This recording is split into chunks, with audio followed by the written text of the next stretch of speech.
শহীদ পরিবার রয়েছে, তাদের এই খুনের বিচার হতে হবে। 15 জানুয়ারির মধ্যে আমাদের এই জুলাই গণঅভ্যুত্থানের ঘোষণাপত্র জারি করতে হবে। 15 জানুয়ারির মধ্যে জুলাই বিপ্লবের ঘোষণাপত্র প্রকাশের আলটিমেটাম বৈষম্য বিরোধী ছাত্র আন্দোলনের মার্চ ফর ইউনিটিতে শেখ হাসিনার ফাঁসির দাবি।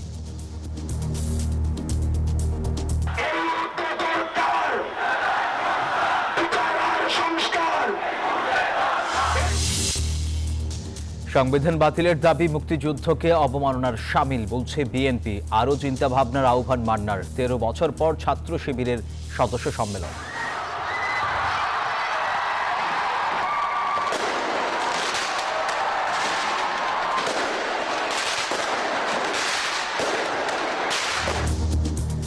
বর্ণাঢ্য আয়োজনে দেশে দেশে নতুন বছরকে বরণ। 31st নাইটে ঢাকা জুড়ে কঠোর নিরাপত্তা, নিষিদ্ধ আতশবাজি, ফানুস। বৈদ্যুতিক ত্রুটি থেকে সচিবালয়ের আগুন বলছে তদন্ত কমিটি। অক্ষত বেশিরভাগ নথি। নির্ধারিত সময়ে প্রতিবেদন দিচ্ছে না 6 সংস্কার কমিশন। বছরের প্রথম দিনে সব নতুন বই পাচ্ছে না শিক্ষার্থীরা। 40 কোটির মধ্যে উপজেলা পর্যায়ে গেছে মাত্র 6 কোটি। মার্চের আগে সব বই পৌঁছানো কঠিন হবে। যুদ্ধ বন্ধের সম্ভাবনা নেই বলছে রাশিয়া। শতাধিক বন্দি বিনিময় কিয়েভ মস্কোর। ইউক্রেনকে $250 কোটি সহায়তা ঘোষণা যুক্তরাষ্ট্রের। স্বাগত নিউজ 24 সংবাদে আপনাদের সাথে আছি আমি সোহাগ বক্স। দেখছিলেন সংবাদ শিরোনাম, এবার বিস্তারিত। 15 জানুয়ারির মধ্যে সরকারকে জুলাই গণ অভ্যুত্থানের ঘোষণাপত্র জারির দাবি জানিয়েছেন বৈষম্য বিরোধী ছাত্র আন্দোলন এবং জাতীয় নাগরিক কমিটির নেতারা। কেন্দ্রীয় শহীদ মিনারে মার্চ ফর ইউনিটিতে হাজার হাজার নেতা কর্মীর সমাবেশে খুনিদের বিচার হওয়ার আগ পর্যন্ত মাঠ না ছাড়ার ঘোষণাও দেন নেতারা। এ সময় গণহত্যাকারী শেখ হাসিনার ফাঁসির দাবি জানান তারা। কেন্দ্রীয় শহীদ মিনারে বৈষম্য বিরোধী ছাত্র আন্দোলনের কর্মসূচি। দুপুর থেকেই খণ্ড খণ্ড মিছিল নিয়ে সমাবেশ স্থলে আসতে শুরু করেন বিভিন্ন জেলা থেকে আগত বৈষম্য বিরোধী ছাত্র আন্দোলন ও নাগরিক কমিটির নেতাকর্মীরা। অংশ নেন জুলাই অভ্যুত্থানে আহত ও নিহতদের স্বজনেরা। অন্তর্বর্তী সরকার গঠনের 4 মাস পরও হত্যাকারীদের বিচার না হওয়ায় ক্ষোভ জানান তারা।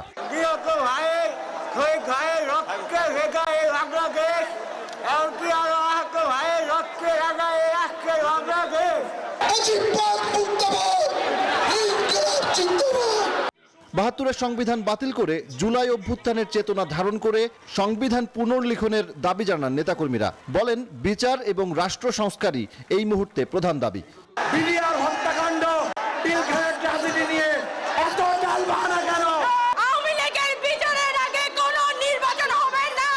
ঘোষণাপত্রে জুলাই অভ্যুত্থানের ন্যায্যতার ভিত্তির গুরুত্ব দেয়া না হলে সেই ঘোষণা ছাত্র জনতা মেনে নেবে না বলেও উল্লেখ করেন নেতারা।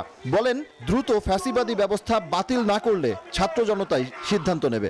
বাংলাদেশের আগামী নির্বাচন হবে গণপরিষদ নির্বাচন। আমাদের সামনে এখনো খুনিরা, খুনিদের দোসররা এখন উন্মুক্তভাবে চলাফেরা করে। এ সময় 15 জানুয়ারির মধ্যে সরকারকে জুলাই গণ অভ্যুত্থানের ঘোষণাপত্র জারি করার আহ্বান জানান বৈষম্য বিরোধী ছাত্র আন্দোলন ও জাতীয় নাগরিক কমিটির নেতারা। সারা বাংলাদেশে যতদিন থাকবে ততদিন আমরা বিচার এবং সংস্কার প্রক্রিয়া শেষ করে ছাড়বো ইনশাআল্লাহ। 15 জানুয়ারির মধ্যে আমাদের এই জুলাই গণ অভ্যুত্থানের ঘোষণাপত্র জারি করতে হবে। নেতারা বলেন, জুলাই অভ্যুত্থানের বিচার নিশ্চিত না করে দেশে কোনো নির্বাচন হবে না। আওয়ামী লীগ ও শেখ হাসিনা দেশের শত্রু বলেও উল্লেখ করেন তারা। বৈষম্য বিরোধী ছাত্র আন্দোলনের এই সমাবেশ থেকে আবারও দাবি জানানো হলো জুলাই আগস্ট হত্যাকাণ্ডের নিহত এবং আহতদের বিচারের।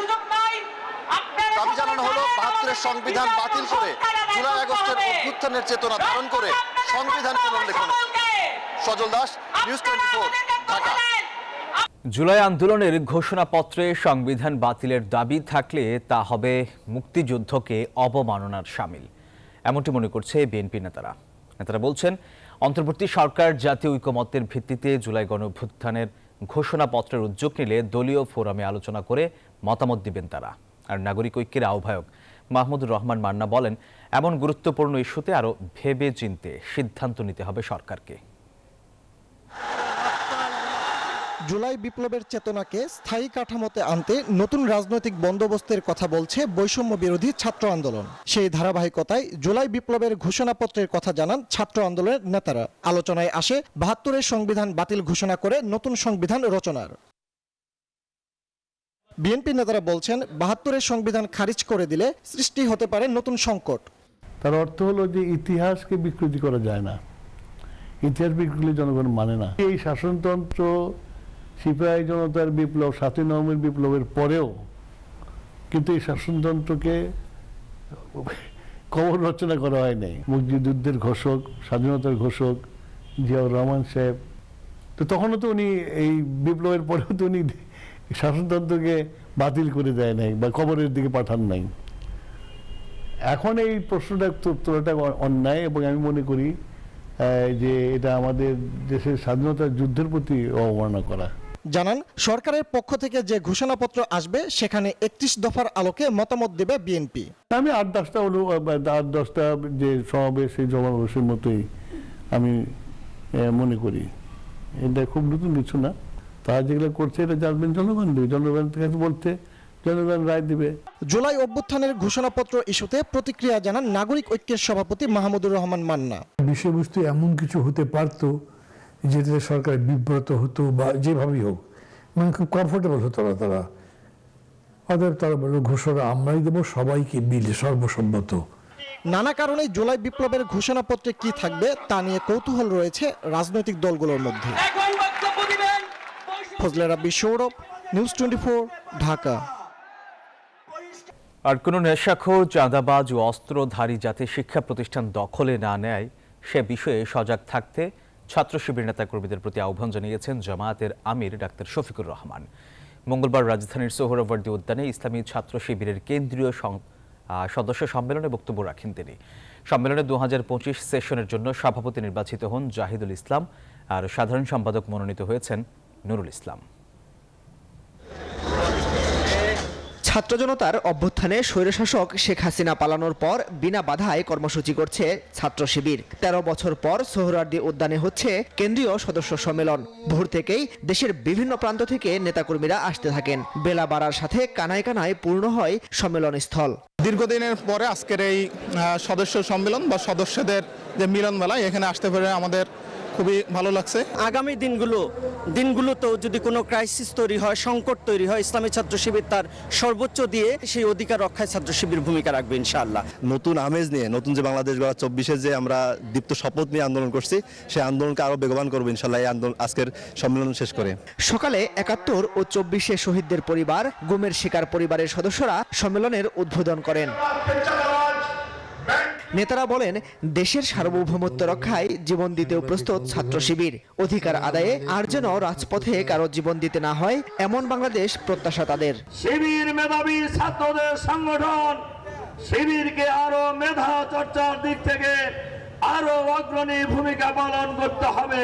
এই মুক্তিকে ধরে রাখতে হলে, স্বাধীনতাকে ধরে রাখতে হলে আমাদেরকে দুইটা ফ্রন্টে লড়াই করতে হবে, ফ্যাসিবাদী আওয়ামী লীগ এবং উগ্র হিন্দুত্ব জাতীয়তাবাদ। ঐক্যবদ্ধ না থাকলে ফ্যাসিবাদ আবার ফিরে আসবে, এমন শঙ্কা প্রকাশ করেন বক্তারা। বর্তমান প্রজন্ম ততটুকু বিবেকবোধ সম্পন্ন বলেই এই ফ্যাসিস্ট খুনিকে এই দেশ থেকে বিতাড়িত করেছে এবং তার দেয়া প্রেসক্রিপশন আগামী প্রজন্ম হজম করে না বলেই তাকে এই দেশ ছাড়া করা হয়েছে। বাংলাদেশের স্বাধীনতা সার্বভৌমত্বের প্রতি আপনাদের জোরালো পদক্ষেপগুলো আরো জোরালো হবে। এ সময় প্রধান অতিথির বক্তব্যে জামায়াতের আমির ডাক্তার শফিকুর রহমান বলেন, শিক্ষা প্রতিষ্ঠান যেন আর মাদক সন্ত্রাসের আখড়া না হয়, সেজন্য শিবিরকে অগ্রণী ভূমিকা পালন করতে হবে। শিক্ষা প্রতিষ্ঠানে টেন্ডারবাজি, চাঁদাবাজি যারা করবে তাদের কোনো ঠিকানা শিক্ষা প্রতিষ্ঠানে হবে না। শিক্ষা প্রতিষ্ঠানে শুধু শিক্ষার চর্চা আর গবেষণা থাকবে। যদি তাই থাকে তাহলে আগামীর বাংলাদেশ ঘুরে দাঁড়াবে ইনশাআল্লাহ। বিচারের আগে আওয়ামী লীগকে নির্বাচনের সুযোগ দিলে দেশের জনগণ বসে থাকবে না বলেও হুঁশিয়ারি দেন বক্তারা। সমৃদ্ধ বাংলাদেশ গঠনে ইসলামিক ছাত্র শিবিরের যে ঐতিহাসিক গৌরব রয়েছে, তার ধারাবাহিকতা রক্ষায় নতুন নেতৃত্ব গুরুত্বের সাথে কাজ করবে, এমন প্রত্যাশা নেতাকর্মীদের। মাসুদ সুমন, নিউজ 24, ঢাকা। দর্শক, এবার জানাবো নতুন বছর বরণের খবর। নতুন ইংরেজি বছর 2025 বরণে প্রস্তুত গোটা দেশ। তবে এবার 31st নাইটে ঢাকায় আতশবাজি ও ফানুস উড়ানোর বিষয়ে কঠোর অবস্থানে সরকার। আইন অমান্য করলে মোবাইল কোর্ট সহ জেল জরিমানার হুঁশিয়ারি পুলিশের। আর অনুমতি ছাড়া আয়োজন করা যাবে না কোনো অনুষ্ঠান। মঙ্গলবার সকালে ডিএমপি মিডিয়া সেন্টারে সংবাদ সম্মেলনে এসব তথ্য জানানো হয়। 31st নাইট ও খ্রিস্টীয় নতুন বছর বরণে রাজধানী সহ সারা দেশে আতশবাজি ওড়ানো হয় ফানুসও। এতে আগুন লাগা সহ ঘটে নানা দুর্ঘটনা। এছাড়াও পটকা ফোটানোর ধুম পড়ে। এতে করে উচ্চ শব্দে সমস্যা হয় অসুস্থ ব্যক্তি সহ শিশু ও বয়স্কদের। আতশবাজি ও পটকার বিরুদ্ধে এবার কঠোর অবস্থানে সরকার। সকালে ডিএমপির মিডিয়া সেন্টারে এক সংবাদ সম্মেলনে প্রথমেই এসবের ক্ষতিকর দিক তুলে ধরেন পরিবেশ অধিদপ্তরের অতিরিক্ত সচিব। না হলে কিন্তু আমাদের আইন শৃঙ্খলা কার্যক্রম, আমাদের এনফোর্সমেন্ট বিশেষভাবে বলবৎ থাকবে, আকস্মিকভাবে। ডিএমপি জানায় ঢাকা বিশ্ববিদ্যালয় এলাকায় রাত 8টার পর থেকে বহিরাগত প্রবেশে থাকবে নিষেধাজ্ঞা। নগরীর গুরুত্বপূর্ণ পয়েন্টে চেকপোস্ট বসিয়ে করা হবে তল্লাশি, বন্ধ থাকবে সব বার। এছাড়া যত্রতত্র আতশবাজি, পটকা ফোটানো এবারও নিষিদ্ধ করা হয়েছে। রেগুলার যে ডিপ্লয়মেন্ট সেটা থাকবে, তার অতিরিক্ত আরো 3000 ফোর্স আজকের জন্য আমরা ডিপ্লয় করেছি। এছাড়াও হাতিরঝিলে সন্ধ্যার পর করা যাবে না জমায়েত বা অনুষ্ঠান। আবাসিক হোটেলে সীমিত পরিসরে অনুষ্ঠান করা যাবে বলেও জানানো হয় সংবাদ সম্মেলনে। গুলশান, বনানী, বাড়িধারা ও 300 ফিট এলাকায় বিশেষ চেকপোস্ট থাকার পাশাপাশি এসব এলাকায় জনসাধারণের চলাচল সীমিত থাকবে। আজকে নানা ধরনের কর্মসূচি আছে ঢাকা শহরে, আপনারা সবাই অবগত। এই কর্মসূচির কারণে ঢাকা মেট্রোপলিটন পুলিশ ট্রাফিক ব্যবস্থাপনা এবং নিরাপত্তাজনিত ব্যাপক ব্যবস্থা নিয়েছে। এদিকে এক অনুষ্ঠানে বন ও পরিবেশ উপদেষ্টা সৈয়দা রিজওয়ানা হাসান জানিয়েছেন, 31st নাইটে আতশবাজি, ফানুস ওড়ানো বন্ধে মোবাইল কোর্ট পরিচালনা করবে পরিবেশ অধিদপ্তর। আজকে রাতে যেন আতশবাজি, পটকা এগুলো ফোটানো না হয়, শব্দ দূষণ না করা হয়। সন্ধ্যার পর থেকে পরিবেশ অধিদপ্তর তার মোবাইল কোর্ট পরিচালনা করবে। নজরদারি নিশ্চিত করতে রাজধানীর 21টি পয়েন্টে থাকবে নিরাপত্তা চেকপোস্ট। মাসুদা লাবনী, নিউজ 24, ঢাকা। দর্শক, 31st নাইটে ঘিরে রাজধানী জুড়ে নেওয়া হয়েছে কঠোর নিরাপত্তা। আর সেই খবর জানাতে যুক্ত হচ্ছেন সহকর্মী বদরুল আলম শাওন। শাওন, এই মুহূর্তে রাজধানীর চিত্র কেমন দেখছেন জানাবেন আমাদের।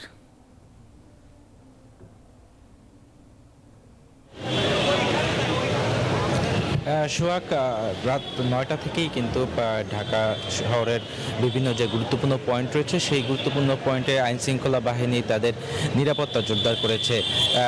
আমি এই মুহূর্তে আছি শাহবাগ এলাকায়। শাহবাগ থানার সামনেই, যেখান থেকে ঢাকা বিশ্ববিদ্যালয় ঢোকার যে রাস্তাটি রয়েছে, সড়কটি, সেই সড়কটি কিন্তু বন্ধ করে দেওয়া হয়েছে। আপনি দেখতে পাচ্ছেন যে আমার পাশে কিন্তু পুরো রাস্তাটি আসলে ব্লক করে দিয়েছে আইনশৃঙ্খলা বাহিনী।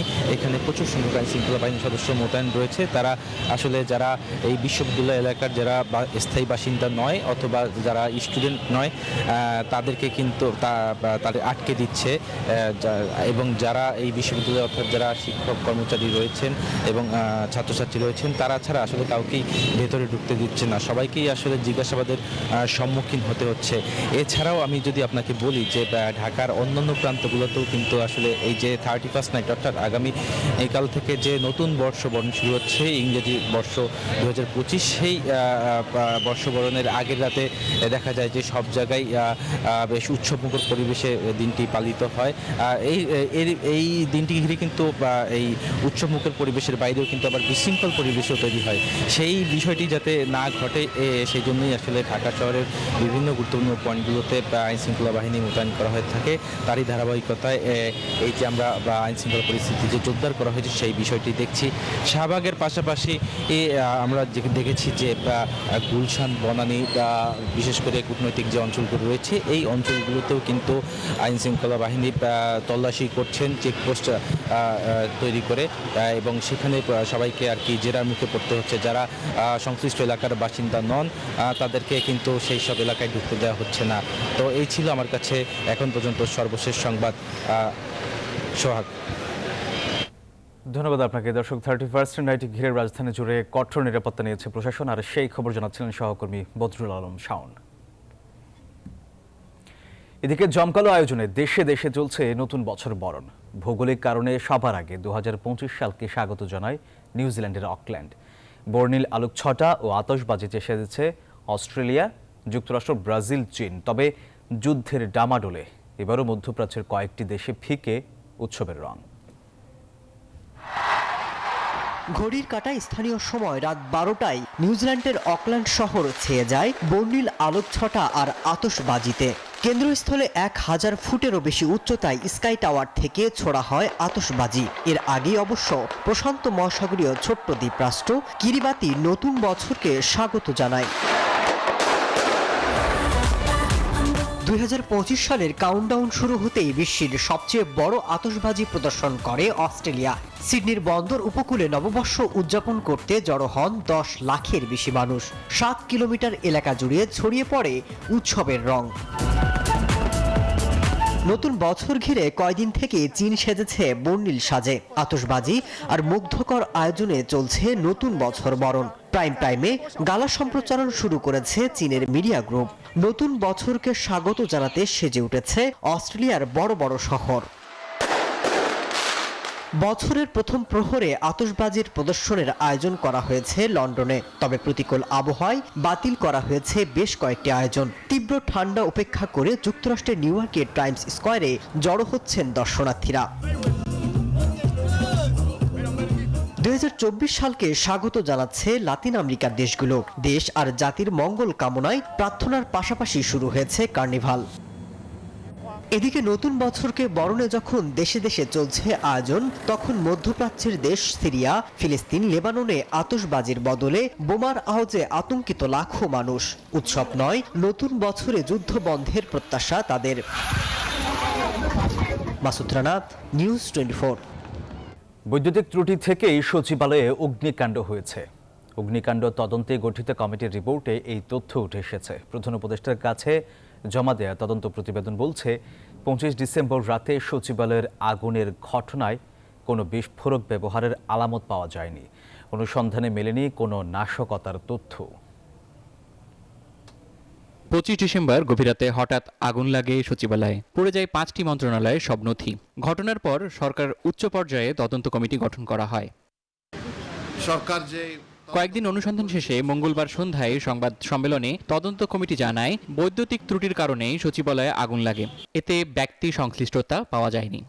আগুনের সূত্রপাতটা একটা নির্দিষ্ট সময় নয়, 7 মিনিট ধরে আস্তে আস্তে স্পার্কের মাধ্যমে যে এই জায়গাটা আগুন লাগে সেই জায়গাটা আস্তে আস্তে হটেড হয়েছে, গরম হয়েছে, তারপরে আগুন ধরেছে। আগুন ধরার সাথে সাথে ধোঁয়া হয়েছে এবং সেখানে আগুনের ফ্লেম তৈরি হয়েছে। অঙ্ক করা জিনিস আর ভিডিও জিনিস 99% মিলে গেছে। তো আমরা মোটামুটিভাবে নিশ্চিত হয়েছি। তদন্ত কমিটি জানায়, আগুনে বিস্ফোরক ব্যবহারের আলামত পাওয়া যায়নি। অনুসন্ধানে মেলেনি কোনো ধরনের নাশকতার তথ্য। নমুনাগুলো সংগ্রহ করে আমাদের বাংলাদেশ সেনাবাহিনীর একটা চমৎকার একটা উচ্চমানের একটা আইডি ফিউশন সেন্টার আছে, তারপর আইটেমাইজার, এক্সপ্লোসিভ ডিটেক্টর, এই ধরনের মেশিনগুলোতে আমরা কয়েকবার করে টেস্ট করে আসলে আমরা কোনো ধরনের এক্সপ্লোসিভ ব্যবহার করার মতো কোনো ধরনের সংশ্লিষ্টতা আমরা দেখি। এর আগে প্রধান উপদেষ্টার কাছে তদন্ত প্রতিবেদন জমা দেন কমিটির সদস্যরা। সাদ আহমেদ দ্বীপ, নিউজ 24, ঢাকা। অন্তর্বর্তী সরকারের প্রথম 6 সংস্কার কমিশনের সুপারিশ তৈরি না হওয়ায় নির্দিষ্ট সময়ের মধ্যে কেউই প্রতিবেদন জমা দেয়নি। সংবিধান সংস্কার কমিশন সহ নির্বাচন বিচার বিভাগ, দুদক, পুলিশ এবং জনপ্রশাসন সংস্কার কমিশনের প্রতিবেদন 31 ডিসেম্বরের মধ্যে জমা দেওয়ার কথা ছিল। মন্ত্রিপরিষদ বিভাগ বলছে, কাজ শেষ না হওয়ায় 6 সংস্কার কমিশনের জন্য 15 জানুয়ারি পর্যন্ত সময় বাড়ানো হয়েছে। শাহনাজ ইয়াসমিনের প্রতিবেদন। ডক্টর মোহাম্মদ ইউনূসের নেতৃত্বে অন্তর্বর্তী সরকার গঠনের 2 মাস পর 6টি সংস্কার কমিশন গঠন করা হয়। 3 অক্টোবর প্রজ্ঞাপনের মাধ্যমে কমিশন গঠন করা হলেও কাজ শুরু হয়েছে 7 কিংবা 8 অক্টোবর থেকে। তাই বেঁধে দেয়া 3 মাস অর্থাৎ 31 ডিসেম্বরের মধ্যে কমিশন প্রতিবেদন জমা দিতে পারেনি। 31 ডিসেম্বর টার্গেট করেই কাজ শুরু করে যাচ্ছে কমিশনগুলো, এমন কথা কমিশন প্রধানরা সাংবাদিকদের জানিয়েছিলেন। কিন্তু জনপ্রশাসন সহ পুলিশ, সংবিধান, দুদক এবং নির্বাচন সংস্কার নিয়ে সাধারণ মানুষের মতামত নেয়ার কাজ কিছু বাকি থাকায় মন্ত্রিপরিষদ বিভাগে প্রতিবেদন জমা দেওয়ার সময় বাড়ানোর অনুরোধ করা হয়েছে। পুলিশ সংস্কার কমিশনের সদস্য আবু মমতাজ সাদউদ্দিন আহমেদ বলেছেন, তারা 15 জানুয়ারি পর্যন্ত মন্ত্রিপরিষদ বিভাগ থেকে সময় চেয়ে নিয়েছে। আর নির্বাচন সংস্কার কমিশন প্রধান বদিউল আলম মজুমদার বলেছেন, 3 জানুয়ারি তাদের প্রতিবেদন জমা দেওয়া হবে। পর্যন্ত আমরা টাইম চেয়েছি, অনেক স্টেকহোল্ডার আমরা কনসালটেশন করেছি, তো এগুলো সবগুলো আমরা রিপোর্টে রিফ্লেক্ট করতে চাই, যে কারণে আমরা still we are working on it. I think 5টা বোধ 3 তারিখ দেবে, একটা দেরি করে শুরু হয়েছে। আমরা 31 তারিখে টার্গেট করছিলাম আর কি, নতুন বছরের আগে যারা পরিচ্ছন্ন হয়, এই জন্য ভাবছিলাম 31 তারিখে, তো দেখা যাক। এদিকে দুদক সংস্কার কমিশন প্রধান ইফতেখারুজ্জামান বলেন, কিছু কাজ বাকি রয়েছে, প্রতিবেদন দেবেন 7 জানুয়ারির মধ্যে। নরমালি সময় বাড়ানো হয় নাই, এটা তো 3 মাস সময় দেওয়া হয়েছিল। তো যেমন আমাদের কমিশন কাজ শুরু করতে পেরেছি আমরা 8 তারিখ থেকে, অক্টোবর 8 তারিখ থেকে, সেই হিসেবে 7 তারিখ পর্যন্ত হয়। 7 তারিখের মধ্যেই এক্সাক্ট টাইমটা ঠিক এখন বলতে পারছি না। সংবিধান সংস্কার কমিশন থেকেও জানা গেছে, আগামী 7 জানুয়ারি তাদের প্রতিবেদন জমা দেওয়া হবে প্রধান উপদেষ্টার কাছে। শানাজি ইয়াসমিন, নিউজ 24, ঢাকা। বছরের প্রথম দিনে শিক্ষার্থীরা পাচ্ছে না সব নতুন বই, কারণ 40 কোটির বেশির বইয়ের মধ্যে এখন পর্যন্ত উপজেলা পর্যায়ে পৌঁছানোর ছাড়পত্র পেয়েছে মাত্র 6 কোটি। অনেক শ্রেণীর বই ছাপানোর কাজ শুরুই হয়নি এখনো। অন্তত 3টি করে বই দিয়ে শিক্ষাবর্ষ শুরুর পরিকল্পনা করেছে এনটিসিটিবি। বাকি বই জানুয়ারিতেই দেওয়ার চিন্তা প্রতিষ্ঠানটির। তবে সংশ্লিষ্টরা বলছেন, কাগজ সংকট সহ নানা কারণে মার্চের আগে সব বই পৌঁছানো কঠিন হবে। সজল দাসের প্রতিবেদন। উৎসবমুখর পরিবেশে নতুন বছরের প্রথম দিনে শিক্ষার্থীদের হাতে ওঠে নতুন বই। 2010 সাল থেকে এই রীতি চলে এলেও এবার পরিস্থিতি ভিন্ন। ঘটা করে হচ্ছে না বই উৎসব, এমনকি ছাপার কাজ শেষ না হওয়ায় শিক্ষার্থীদের হাতে বই পৌঁছাতেও হবে বিলম্ব। জাতীয় শিক্ষাক্রম ও পাঠ্যপুস্তক বোর্ডের তথ্য বলছে, 40 কোটির বেশি বইয়ের মধ্যে ছাপার কাজ শেষ হয়েছে 10 কোটির কাছাকাছি। প্রাথমিকের বই ছাপানোর অগ্রগতি কিছুটা ভালো হলেও চতুর্থ থেকে নবম শ্রেণীর অগ্রগতি সবচেয়ে কম। প্রথম থেকে তৃতীয় শ্রেণীর শিক্ষার্থীরা বাংলা, ইংরেজি ও গণিত বইয়ের পাশাপাশি অন্যান্য বিষয়ের কিছু বইও পাবে। চতুর্থ ও পঞ্চম শ্রেণীর বই পৌঁছাবে 5 জানুয়ারির মধ্যে। ষষ্ঠ থেকে দশম শ্রেণীর শিক্ষার্থীদের 3টি করে বই বছরের প্রথম দিনে, আর বাকি বই 10 ও 20 জানুয়ারির মধ্যে ধাপে ধাপে পৌঁছবে। যদিও বই ছাপার যে পরিস্থিতি, তাতে সেই পরিকল্পনাও পুরোপুরি বাস্তবায়িত হবে কিনা তা নিয়ে সংশয়ে মুদ্রণ শিল্প সংশ্লিষ্টরা। আগে 34 কোটি বই ছিল, এবার 40 কোটির উপরে বই গেছে। দ্বিতীয়ত হইল বিষয়ভিত্তিক বইয়ের কারণে ফর্মা ওভার্স, এখন পর্যন্ত চাহিদা অনুযায়ী আমরা কাগজ পাচ্ছি না। এখনকার যে অবস্থা আছে, এটা যদি এই পর্যায়ে পাওয়া যায় তাহলে কষ্ট হবে এটা দেওয়াটা। যে মিলগুলোতে কোনো কাগজ দিতে, সেই মিলগুলো যদি এনসিটিভির কাগজ দিতে সহযোগিতা করে, তাহলে আমরা খুব দ্রুত সময় দিতে পারবো। কিন্তু নির্দিষ্ট 10 তারিখটার সাথে এখনো দিতে পারবো এই কথাটা বলার সুযোগ তৈরি হয়ে যায় না। এনসিটিভির চেয়ারম্যান বলছেন, দেশের পরিবর্তিত পরিস্থিতিতে পুরনো কারিকুলামে ফেরায় এবছর বেড়েছে বইয়ের সংখ্যা। এছাড়া বই সংশোধন, পরিমার্জন ও নতুন করে দরপত্র আহ্বানের কারণে এই বিলম্ব।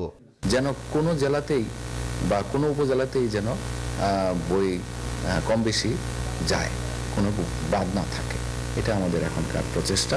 10 তারিখের মধ্যে আমাদের ষষ্ঠ থেকে নবম শ্রেণীর 3টি বই ছাড়াও আরও 5টি বই দেওয়ার আমাদের পরিকল্পনা, এবং মাধ্যমিকের বাকি বইগুলো 20 তারিখের মধ্যে। বছরের শুরুতেই নতুন বই পেতে কিছুটা বিলম্ব এর আগেও হয়েছে।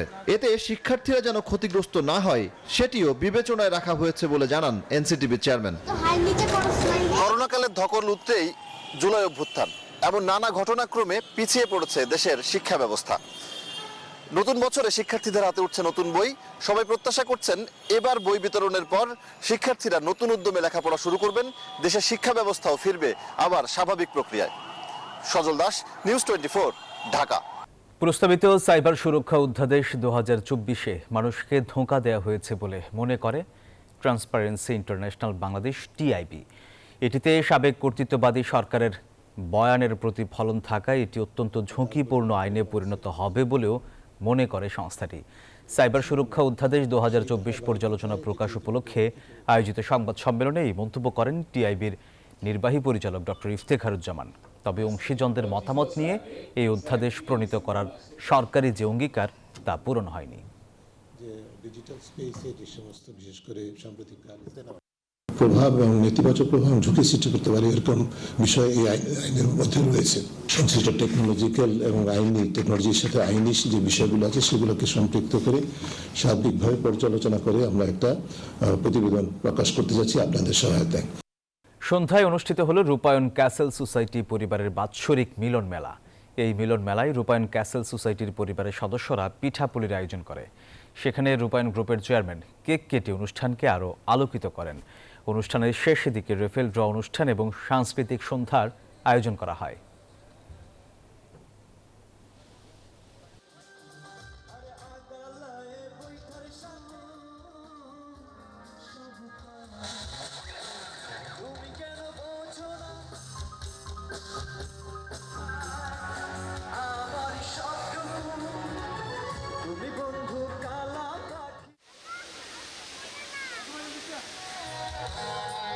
বছর জুড়ে নিত্যপণ্যের চড়া দামে কষ্টে ছিল নিম্ন আয়ের মানুষ। ফিরে দেখা 2024 তাই স্বস্তির চেয়ে অস্বস্তি দিয়েছে বেশি। আয়ের সাথে ব্যয়ের ভারসাম্য রাখতে পারেনি নিম্নবিত্ত মধ্যবিত্ত কেউই। নতুন বছরে তাই প্রত্যাশা লাগামহীন মূল্যস্ফীতির চাপ কিছুটা হলেও কমে আসবে। প্রায় 22 বছর ধরে রাজধানীর পরিবার এলাকায় চা বিক্রি করছেন মোহাম্মদ রহিম। পরিবারের সদস্য সংখ্যা 8 জন। একমাত্র আয়ের উৎস এই চায়ের দোকান। কিন্তু বেঁচে থাকার জীবন যুদ্ধে কতটুকু সফল হচ্ছে সে? আমাদের দুঃখের কথা কে শুনে কে শোনে, এই কথা ভাবতে গেলাম চোখের পানি বাজা গেলে মাথা কাঁধে নষ্ট হয়। রহিমের মতোই বাদাম বিক্রি করে চলে আনোয়ারের সংসার। যতটুকু আয় করেন তা দিয়ে কিভাবে চলছেন জানতে চাইলে বলেন, আয়ের সাথে ব্যয়ের বিস্তর ফারাক। জিনিসের দামপত্র অনেক বেশি, আমরা তো মনে করেন কেউ করতে পারি না যে জিনিসের দাম কমানোর লাগে। বিদায়ী 2024 সাল জুড়ে মানুষ সবচেয়ে বেশি কষ্টে ভুগেছে নিত্যপণ্যের দামের কষাঘাতে। বাংলাদেশ পরিসংখ্যান ব্যুরো BBS এর গত 2 বছরের মূল্যস্ফীতির তথ্য বিশ্লেষণে দেখা যায়, গত বছরের মে মাসে দেশের সর্বোচ্চ মূল্যস্ফীতি হলেও ক্ষমতাচ্যুত আওয়ামী লীগ সরকার তা কমিয়ে দেখায়। এছাড়া চলতি বছর জুনে উত্তর পূর্বাঞ্চলে হয়ে যাওয়া বন্যার কারণে সব ধরনের পণ্যের দাম চলে যায় ক্রয় ক্ষমতার বাইরে। সে সময়ও BBS জানিয়েছিল জুনে মূল্যস্ফীতি মাত্র 9.72%। অথচ সরকার পতনের 1 মাস পরেই অন্তর্বর্তী সরকার প্রকৃত মূল্যস্ফীতির তথ্য তুলে ধরলে দেখা যায় উল্টো চিত্র। দেশের একটা বড় জনগোষ্ঠী তারা এই মূল্যস্ফীতির কারণে গত 1 বছর ধরে যে উচ্চ মূল্যস্ফীতি রয়েছে সেটার কারণে তারা বড় রকমের ক্ষতিগ্রস্ত হলো। সরকার পরিবর্তন, তীব্র তাপপ্রবাহ, একাধিক বন্যা, আমদানি ও জ্বালানি ব্যয় বৃদ্ধির কারণে বছর জুড়ে দেশে নিত্যপণ্যের বাজার ছিল অস্থিতিশীল। টিসিবির তথ্য অনুসারে 1 বছর আগের তুলনায় খুচরা পর্যায়ে সরু ও মাঝারি চালের দাম 13 থেকে 14% এবং মোটা চালের দাম বেড়েছে 7%। তাদের কাছে মজুদ রয়েছে কিন্তু তারা বাজার দিচ্ছে না। এরকম করে সবগুলো পণ্যের ক্ষেত্রে একই অবস্থা। আলুর ক্ষেত্রে বা অন্য সবজির ক্ষেত্রে দেখলাম আমরা। তো এখন যদি আমরা এই মজুদ আইনটা প্রয়োগ না করি তাহলে সেক্ষেত্রে কিন্তু কাজ হবে না। সুতরাং আগামী বছর আমি বলবো যে এই সরকারকে দুটো কাজ করতে হবে। এক হলো বাজার ব্যবস্থাপনার উন্নতি এবং দ্বিতীয় হলো যে মজুদ আইনের প্রয়োগ। গত 11 মাসের মধ্যে 8 মাসিক খাদ্য মূল্যস্ফীতি ছিল 2 অঙ্কের বেশি। নানামুখী সংকটে থাকা সীমিত আয়ের মানুষের আয়ের সক্ষমতা কমছে। মাস শেষে আয়ে পোষাচ্ছে না। সঞ্চয় ভেঙে খেতে হচ্ছে কখনো সখনো। সাধারণের জীবনের এই চিত্র সামগ্রিক অর্থনীতির প্রতিফলন। তবে বিদায়ী বছরের মতো মূল্যস্ফীতির চাপ নতুন বছরে মানুষের উপরে পড়বে না, এমনটাই প্রত্যাশা সকলের। Mariam Aziz Moren, news 24, Dhaka. ইউক্রেনে রুশ সামরিক অভিযান অবসানের আপাতত কোনো সম্ভাবনা নেই। বছরের শেষ প্রান্তে এসে এমনটাই জানালো ক্রেমলিন। তবে শান্তি আলোচনার জন্য প্রস্তুত মস্কো। সোমবার আরও শতাধিক যুদ্ধবন্দী বিনিময় করেছে ইউক্রেন রাশিয়া। এদিকে ইউক্রেনকে আরও $250 কোটি সাহায্যের ঘোষণা দিয়েছে যুক্তরাষ্ট্র।